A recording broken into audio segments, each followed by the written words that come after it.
பட்டாளத்துல பணிபுரிந்து ஓய்வு பெற்ற 87 வயதான ஒரு தாத்தா தன்னோட சகோதரனோட மகனோட வீட்டுக்கு போறாரு. அந்த வீடு ஒரு மலையடிவாரத்துல இருந்தது.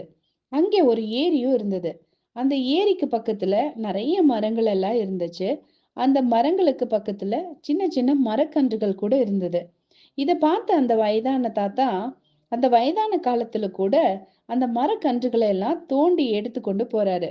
இத பார்த்து அவரோட தம்பி மகனும் அவரோட மனைவியும் கேக்குறாங்க, நீங்க இந்த மரக்கன்றுகளை ஊருக்கு எடுத்துட்டு போய் நட்டாலும் அது வளர்ந்து வரும்போது நீங்க அதனோட நிழல்ல உட்கார முடியாதே அப்படின்னு சொல்றாங்க. இதெல்லாம் நீங்க கஷ்டப்பட்டு தூக்கிட்டு இங்கிருந்து இவ்ளோ சிரமப்பட்டு எடுத்துட்டு போணுமா அப்படின்னு கேக்குறாங்க. அது உண்மைதான்.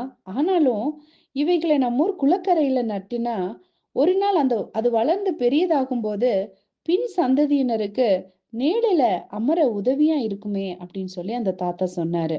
ஆமாங்க.